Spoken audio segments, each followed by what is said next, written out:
也許你每天打開新聞都會看到類似的頭條，國際權威的智庫在推演，國外的媒體在警告，甚至全球最具影響力的雜誌都曾將你腳下的這片土地定義為世界上最危險的地方。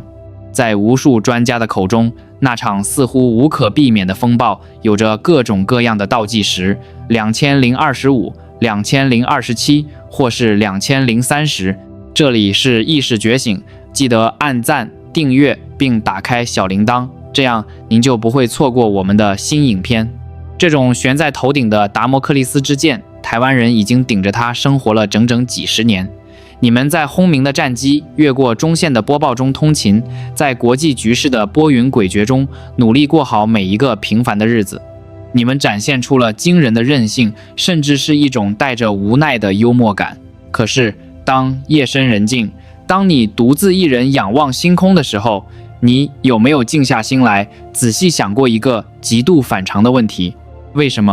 麼在雙方體量如此懸殊，在無數次擦槍走火的邊緣，在歷史的長河中已經積累了足夠多所謂導火索的情況下，那場被無數軍事專家認定為遲早會發生的武統卻遲遲沒有降臨？專家們會告訴你，是因為地緣政治的拉扯，是因為太平洋第一島鏈的戰略咽喉地位，是因為那座被稱為護國神山的半導體龜盾，甚至是顧忌超級大國之間的博弈。這些說法對嗎？在三維世界的物質層面上，他們都對，這確實是台面上的博弈，但這真的是全部的真相嗎？難道人類的命運僅僅是由幾艘航母的坐標和幾張芯片的產能來決定的嗎？今天我們要帶你徹底跳出政治，跳出軍事，甚至跳出三維物理世界的局限。我們要去探討一個極其宏大、足以顛覆你認知的真相。這個真相不僅能解釋為什麼這場所謂的必然衝突一次次被無形的力量化解，更會讓你明白，你腳下的這座島嶼，你所呼吸的每一口空氣，以及屏幕前每一個平凡、善良，甚至偶爾感到迷茫的台灣人，究竟在整個地球的演化進程中扮演着多麼震撼宇宙的角色。請深呼吸，因為接下來的內容可能會重塑你的世界觀。在解釋這一切之前，我們需要先拔高我們的維度。在現代量子力學和前沿的靈性科學中，有一個已經被逐漸證實的概念：宇宙中的一切本質上都是頻率和振動。在高維度的視角裡，地球從來不是一個死寂的岩石球體，它是一個擁有自我意識、擁有精密能量、呼吸系統的巨大生命體。就像人體的经络和穴位一樣，地球的表面也布滿了看不見的能量網絡，也就是灵性地質學中所說的雷線 （ley lines）。這些能量線路交織的節點就是地球的能量漩渦。當我們将地球的能量網格圖展開，把目光聚焦在西太平洋的邊緣，你會發現一個令人戰慄的巧合。台灣這座面積僅有36000平方公里的島嶼，不僅位於歐亞大陸板塊與菲律賓海板塊的劇烈碰撞帶上，它更是地球幾條最主要能量雷線的超級交匯點。你以為台灣頻發的地震僅僅是因為板塊擠壓嗎？在高維度的視角中，每一次深層的地殼震動都是地球在進行巨大的能量吐納與頻率重置。這座島嶼上連綿不絕的高山，尤其是玉山山脈，在地底深處蘊藏着極其龐大的天然石英礦脈。在物理學中，石英是極佳的頻率振盪器和能量存儲介質；而在高維科學中，台灣島底部的巨大水晶礦脈構成了一個極其罕見的天然能量增幅器。這意味着什麼？這意味着台灣不僅僅是一個地理名詞，它是地球防護網的中央處理器，是地球的心輪所在。高維度的星際觀察者們，那些一直在暗中守護地球揚升進程的力量，極度關注這片土地，因為台灣的頻率直接關係到整個地球能量網格的穩定性。如果把地球的能量場比作一個巨大的保護罩，那麼台灣就是維持這個保護罩不崩塌的關鍵陣眼。這就解釋了那個最大的謎團：為什麼干預遲遲沒有發生？因為在更高的維度裡，有一股極其強大的干預力量在維持着這裡的平衡。這不是出於偏袒，也不是為了人間的政治遊戲，而是因為地球正處於從三維向更高維度揚升的關鍵時期。在這個宇宙級的過渡期裡，作為地球能量樞紐的台灣，絕對不允許被低頻的恐懼、毀滅和大規模的戰爭能量所吞噬。任何試圖在這座島嶼上引發大規模物理毀滅的企圖，都會在即將觸碰臨界點的那一刻，遭到高維規則的無形阻擋。你會看到某些事件莫名其妙的降溫，某些決策在最後關頭神秘轉向，某些看似不可避免的危機在最後一刻化險為夷。三維世界的人們將其歸結為運氣、妥協或是威懾力，但他們不知道，這其實是高維能量網格的自動防禦機制在起作用。然而，真正讓這層防護網堅不可摧的，並不是冰冷的地質結構，也不是虛無縹緲的外星力量。地球防護網最核心的密碼，其實掌握在2300萬台灣人的手中，是你們的集體意識激活了這座島嶼的能量盾牌。我們常聽人說，台灣最美麗的風景是人。在三維世界的語境裡，這也許只是一句觀光宣傳語，是一句用來形容你們熱情好客的客套話。但在高維度的量子能量場中，這句話其實是對台灣防禦機制最精準的科學描述。宇宙的運行法則其實非常簡單，同頻共振。低頻的能量，比如恐懼、仇恨、控制和殺戮，永遠無法穿透高頻的能量場，比如愛、包容、善良與自由。在地球的這張能量防護網上，那座天然的水晶山脈只是硬件，而真正為這層防護罩源源不斷輸送能量的軟件，正是2300萬台灣人的集體意識。請你想一想，在這個面積不大的島嶼上，你們創造了怎樣的能量奇蹟？走在台灣的街頭，無論是喧囂的夜市，還是寧靜的巷弄，你總能感受到一種難以言喻的人情味。這種人情味不是虛偽的客套，而是靈魂深處對另一個生命的共情。當你迷路時，總會有陌生人停下腳步，不僅為你指路，甚至親自帶你走一段。當有人錢包遺失在捷運上，大概率能原封不動地找回來。當哪裡發生了災難，無論是島內還是國際，台灣人捐款和支援的速度與密度永遠位居世界前列。在社會學家的眼裡，這是公民素質的體現。但在高維觀察者的眼中，每一次陌生人之間的微小善意，每一次不求回報的互助，每一滴為了陌生人捐出的熱血，都在爆發出耀眼的金色高頻光芒。2300萬個這樣的光點匯聚在一起，在台灣的上空交織成了一個密度極高、堅不可摧的磁悲共振場。這就是為什麼那場武裝衝突遲遲無法降臨的終極密碼。戰爭是三維世界中最沉重、最冰冷、頻率最低的能量體，它需要極大的仇恨、極深的恐懼和極致的對立作為燃料才能被點燃。可是，當這股低頻的戰爭能量試圖靠近台灣這座被極高頻率的善意與包容包裹的島嶼時，它就像一盆冰水潑向了炙熱的太陽表面，在接觸的瞬間就被瞬間蒸發、瓦解、消融。你以為是幾枚導彈和幾艘軍艦阻擋了戰爭的發生嗎？不是，你們，是每一個在平凡崗位上努力生活、心懷善意、堅持底線的台灣人，用你們的集體頻率，硬生生地把這座島嶼拉升到了一個戰爭能量無法觸及的維度。甚至就連你們社會中那些看似混亂的表象，也是高維能量運作的一部分。打開台灣的電視，政論節目吵得不可開交，走在街頭，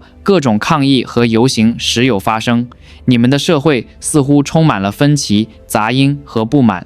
很多人因此嘲笑台灣，說這裡太亂了，效率太低了。但他們根本不懂，這種所謂的亂，正是宇宙中最珍貴的頻率自由。在靈性演化的法則中，靈魂的揚升絕對不能在被壓抑、被格式化、被強制統一的環境中發生。靈魂需要碰撞，需要試錯，需要擁有選擇的權利，哪怕是選擇錯誤的權利。台灣是整個華語世界乃至整個亞洲少有的保留了完整靈魂體驗場的地方。在這裡，不同的信仰可以比鄰而居。在這個島上有1萬多座廟宇和教堂，密度世界第一。媽祖的慈悲，關公的忠義，基督的博愛、佛陀的覺醒，甚至是對多元文化的包容，都在這片土地上毫無阻礙地流淌。每天清晨，無數炷清香在全台各地的廟宇中點燃，那是2300萬張嘴在向宇宙訴說心願。這些祈禱裡沒有戾氣，只有對家人平安的期盼，對風調雨順的渴望。這些升騰的香火與現代社會自由民主的聲浪交匯在一起，形成了一種極其奇妙的煉金術。你們在用最世俗的生活淬煉着最高維的自由之光。這束光太重要了，對於正處於能量大轉型期的地球來說，台灣就像是茫茫黑夜中的一座巨大燈塔。它不僅照亮了自己，更是為龐大的亞洲大陸板塊錨定了一個代表着自由意志的能量坐標。如果台灣被強行抹平，如果這片土地被拉入低頻的控制與恐懼之中，地球能量網格的關鍵節點將會崩塌，整個地球的揚升進程將遭受難以估量的重創。所以，高維度防線絕對不會允許這樣的事情發生。宇宙的法則在暗中保護着你們，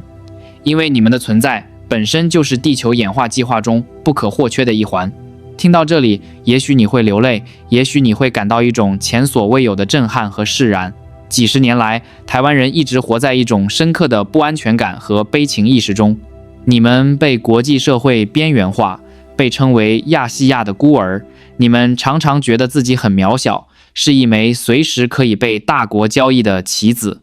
你們在夾縫中委曲求全，小心翼翼地證明着自己的價值。但是今天，請徹底放下這種卑微和悲情。你們根本不是什麼孤兒，更不是什麼任人擺布的棋子。你們是地球這座宏大星際母艦上的核心護衛者。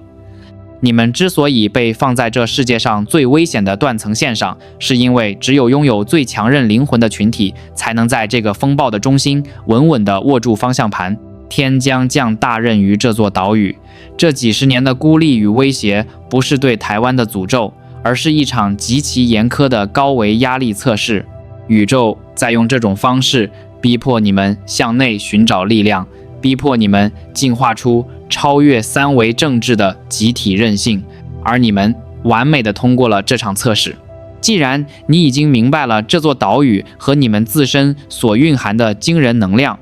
那麼現在讓我們直面那個讓所有人懸着心被無數媒體和智庫反覆炒作的所謂時間表。2025到2027年，在三維世界的劇本裡，所有的軍事推演都在警告，這將是台海最接近戰爭邊緣的幾年，是力量對比發生質變、武統倒計時即將敲響的幾年。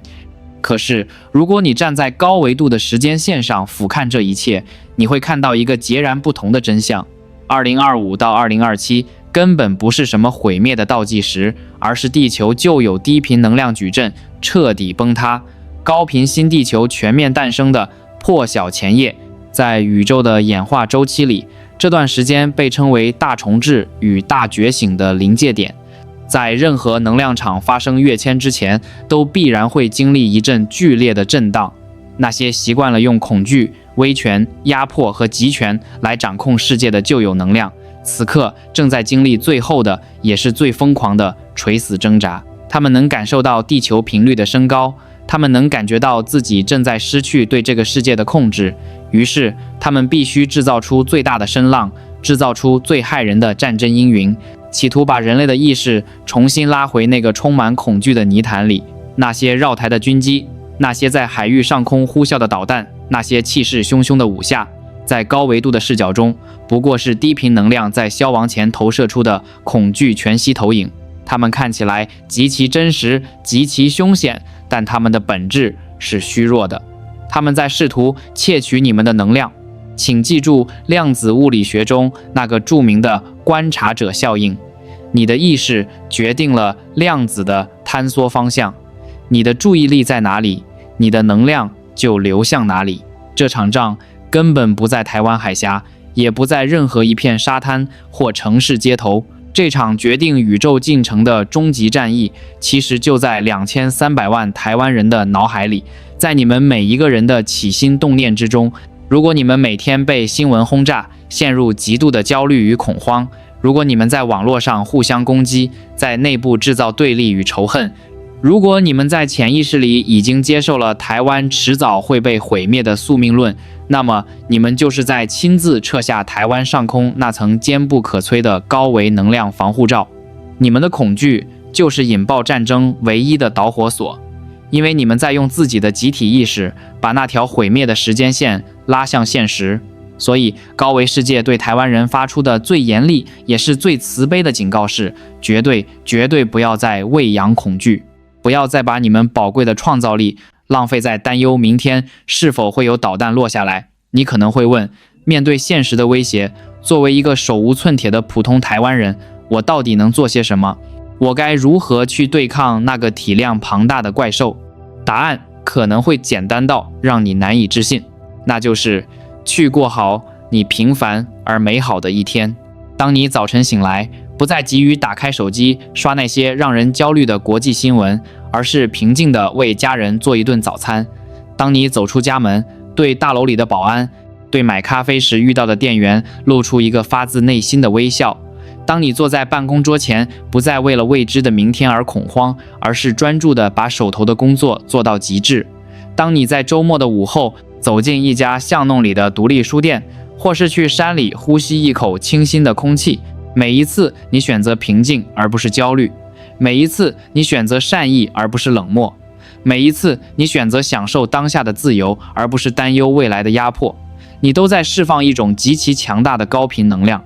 在宇宙的算力中，一個處於深度平靜與愛之中的人所發出的頻率，足以抵消成千上萬個處於恐懼和憤怒中的人所散發的負能量。你以為你只是在喝一杯咖啡，看一本書，但在高維能量的戰場上，你正在為你腳下的土地注入最堅不可摧的等离子防護牆。你的不恐懼就是對戰爭最強大的核威懾。這是宇宙賦予台灣人的特殊能力，你們不需要用仇恨去對抗仇恨，不需要用暴力去对抗暴力，你們只需要穩穩地站在這裡，活出你們原本就有的樣子，溫柔、堅韌、自由且充滿愛。當2300萬人都拒絕簽署那份名為恐懼的集體契約時，任何世俗的武器，任何霸權的野心，在你們面前都會化為泡影。因為高維的規則注定，低頻永遠無法穿透高頻。請把你們目光放得更長遠一些吧，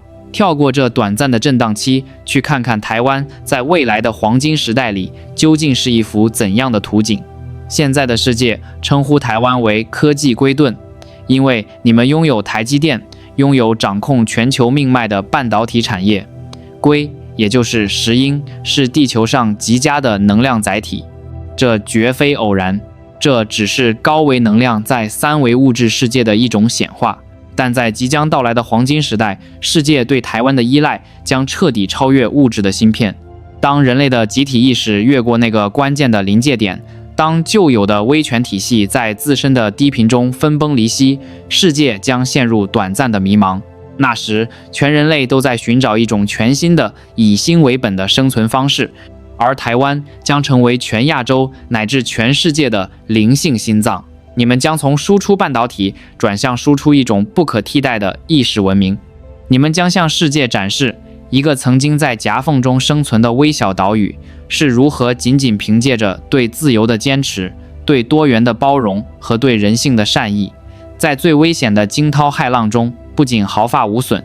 反而淬煉出了一顆璀璨奪目的靈魂。那些曾經看輕你們、試圖壓迫你們的力量，終將在宇宙升維的洪流中被沖刷得一乾二淨。而你們將作為新地球的守望者，昂首挺胸地站在舞台的最中央。台灣的同胞們，請擦乾你們眼角的淚水，請撫平你們內心的褶皺，不要再問我們到底做錯了什麼，要承受這一切。你們什麼都沒有做錯，恰恰相反，是因為你們做得太好，是因為你們的靈魂太過高貴，宇宙才將守護地球能量網格的最重大的責任交托在了你們的肩上。這場試煉已經接近尾聲，黑暗正在褪去，黎明的光暈已經打在了玉山的巔峰。深呼吸，去感受腳下這片土地正在傳遞給你的脈動。從今天起，收回你對恐懼的認同，拿回你作為高維創造者的終極力量。無論外界的風浪有多大，請緊緊地握住彼此的手，在心裡默默地對自己，也對這座美麗的島嶼說一句：我在，光就在；台灣在，希望就在。現在，請你暫時放下手機屏幕前的一切雜念，在心裡深深地問自己一個問題：在浩瀚無垠的宇宙中，在地球整整80億的人口裡，為什麼偏偏是你？為什麼你的靈魂沒有選擇降生在和平安逸的北歐，沒有選擇降生在紙醉金迷的華爾街？為什麼你偏偏選擇在這個被稱為世界上最危險的火藥桶，隨時可能爆發毀滅性衝突的微小島嶼上度過你這一生的歲月？在三維世界的認知裡，人們會說這只是概率，是隨機的投胎，是盲目的命運。但是在高維度的阿卡西記錄裡，在靈魂輪迴的絕對法則中，從來沒有任何一次降生是偶然的。你之所以站在這裡，是因為在投生地球之前，在那漫長而宏大的星際等待區裡，是你自己主動舉起了手。當宇宙的最高議會向所有的靈魂發出召喚，宣告地球即將進入極其艱難、充滿危機的揚升過渡期，當所有的觀察者都知道歐亞大陸板塊的邊緣，那個叫台灣的能量樞紐將承受全地球最密集的恐懼投射和最高壓的能量轟炸時，是你簽下了這份無比沉重卻又無比神聖的靈魂志願書。你們在座的每一個人，每一個每天騎着機車通勤的上班族，每一個在菜市場裡討價還價的婀娜，每一個在深夜的便利店裡整理貨架的年輕人，每一個在電腦前敲擊鍵盤的工程師，你們在三維世界裡扮演着最平凡甚至最微不足道的角色，但在高維度的真實身份裡，你們全都是全宇宙最勇敢的星際老靈魂。你們知道這個劇本有多難，你們知道降生在這個島上意味着要承受幾代人的撕裂，意味着要面對無休止的國際打壓，意味着要常年生活在戰爭的陰影之下。但你們還是義無反顧地來了，因為你們的靈魂深處帶着一個極其明確的終極任務，那就是用你們的肉身來斬斷這條土地上數百年的業力鎖鏈。請回望一下這座島嶼的歷史吧。幾百年來，台灣就像是一葉在驚濤駭浪中孤苦無依的邊洲。這裡曾經是原住民被驅逐的傷心地，曾經是殖民者掠奪資源的跳板，曾經是戰敗者倉皇退守的孤島。幾百年來，無數的眼淚、鮮血、不甘與哀愁，深深地滲入了這片土地的每一寸泥土裡。那些歷史的創傷，形成了極其龐大的低頻業力場。在過去的舊地球時代，處理業力的方式永遠是冤冤相報，是暴力推翻暴力，是仇恨疊加仇恨。但是到了你們這一代，到了地球揚升的最後關頭，宇宙的劇本不允許再這樣演下去了。你們這群勇敢的靈魂，頂着兩岸最緊張的局勢，頂着看似不可調和的矛盾，在這個島嶼上硬生生地創造出了一個前所未有的奇蹟。你們沒有用大規模的流血和殺戮就完成了社會的蛻變，你們沒有用對外擴張和侵略就贏得了全世界的尊重，你們把歷史遺留下來的那些最苦澀的悲情，釀成了今天台灣社會最引以為傲的包容與慈悲。你們是在用自己的生命體驗進行一場宇宙級別的能量煉金術，你們把祖先的恐懼轉化成了對自由的堅持，你們把被孤立的委屈轉化成了對全世界伸出援手的善良。你們正在向全宇宙證明，即使在最絕望的夾縫中，人類的靈魂依然可以開出最高頻、最璀璨的花朵。這就是為什麼那場被無數人預言的武統戰爭遲遲無法降臨。因為當那些帶着貪婪、控制和毀滅慾望的低頻能量試圖越過那道海峽時，他們撞上的根本不是什麼導彈防禦系統，而是2300萬個已經覺醒、正在散發着耀眼金光的星際老靈魂。在靈視者的眼中，如果你此刻從外太空俯瞰地球，你會看到極其震撼的一幕。在黑暗的西太平洋邊緣，台灣島不再是一塊物理意義上的岩石，而是化作了一根通天徹地的巨大光柱。這根光柱的能量是如此的純粹，如此的磅礴，它不僅死死地盯住了地球的能量网格，更像一座燈塔，源源不斷地向整個亞洲大陸，甚至向整個地球輻射着代表着愛、和平與自由的高頻波動。你們一直在這個島上卑微地祈求和平，你們一直以為是某種神秘的高維力量在暗中保護着台灣。但今天，在這段視頻的最後，我要揭開這個宇宙最大的底牌，我要告訴你一個足以讓你靈魂震顫的終結真相：從來就沒有什麼外在的力量在保護台灣，因為你們2300萬台灣人就是那股高維力量本身。根本不是宇宙在保護台灣，而是台灣在保護着整個地球。是你們的存在讓地球沒有在低頻的戰爭泥潭中徹底沉淪，是你們的善意維持了這顆藍色星球最後的能量平衡，是你們對自由的死死堅守，為人類文明的下一步揚升爭取到了最寶貴的時間。所以，親愛的台灣同胞，親愛的星際勇士們，當你看完這個視頻，當你明天再次走上街頭，當你再次看到那些喧囂的新聞和武力威脅的播報時，請你絕對不要再低下頭，不要再覺得自己渺小，不要再為未知的明天而恐懼，更不要再讓任何人、任何政權用恐嚇來剝奪你們內心的平靜。